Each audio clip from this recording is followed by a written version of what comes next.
हाँ दोस्तों, मेरी अभी ज्योग्राफी की क्लास है। तो ज्योग्राफी क्लास से मैंने आपको कोर्स आपको दिखा दिया। उसमें जो मैं क्लास ले रहा था, आज मेरी 17वीं क्लास है ज्योग्राफी में, फिजिकल ज्योग्राफी की। और उसको कंप्लीट करते हैं। सॉरी, 17वीं नहीं, 18वीं है। मैंने जो मॉर्फोलॉजी का सिलेबस पूरा कंप्लीट कर लिया है। अभी मैं क्लाइमेटोलॉजी क्लाइमेटोलॉजी की क्लासेस स्टार्ट करने वाला हूँ। 18वीं क्लास है, जैसा कि आप यहाँ पे देख भी सकते हैं। ठीक है, ये 18वीं क्लास पे मैंने क्लिक कर दिया है।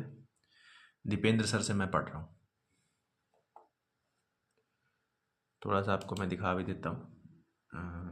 ये क्लासेस हैं। One thing, that is the landslide, because in the previous segment what is the most important aspect that we need to discuss right now is the aspect of landslide. उसके अलावा question कहीं से भी आने की जो probability है वो कंपैरेटिवली कम है। और अगर आप डिजास्टर मैनेजमेंट के शेड्यूल को भी देखेंगे तो भी आपको नजर आएगा कि लैंडस्लाइड्स के बहुत सारे क्वेश्चंस यूपीएससी ने प्रीवियस ईयर्स में पूछे हैं। सुन लिया। कुछ इस तरह से अभी क्लास लूँगा। ज्योग्राफी की क्लास कंप्लीट करने के बाद आपको मिलता हूँ।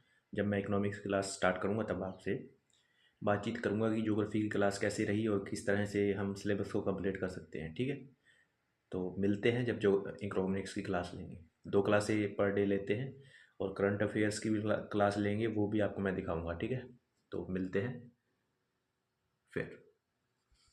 रिक्रिएशनल टूरिज्म तो एस्पेक्ट है किसका, एंथ्रोपोजेनिक एक्टिविटीज का। अब अगर मैं यहाँ पे कॉजेज ऑफ लैंडस्लाइड्स देखूं, तो एक बहुत अच्छा तरीका बता रहा हूं आपको।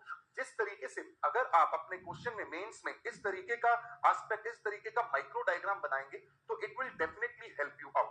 थोड़ा सा एक नया इनोवेटिव तरीका है जिससे आप इस पूरे के पूरे एस्पेक्ट्स को डील कर सकते हैं। जैसे अगर मैं बोलूं, हम बात करना चाहते हैं किसकी, कॉजेज ऑफ लैंडस्लाइड्स की। और हमें पता है लैंडस्लाइड के 2 मेजर कारण हैं। एक कारण तो है नेचुरल कारण और दूसरा कारण है एंथ्रोपोजेनिक कारण।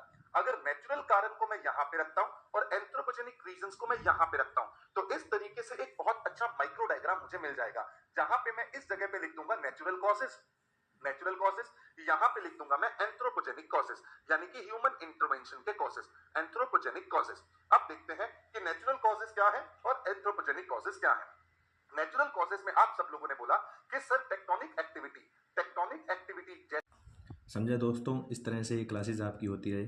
आप भी इस कोर्स को ले सकते हैं। यूपीएससी पीडब्ल्यू ओनली आईएएस के ये कोर्स है।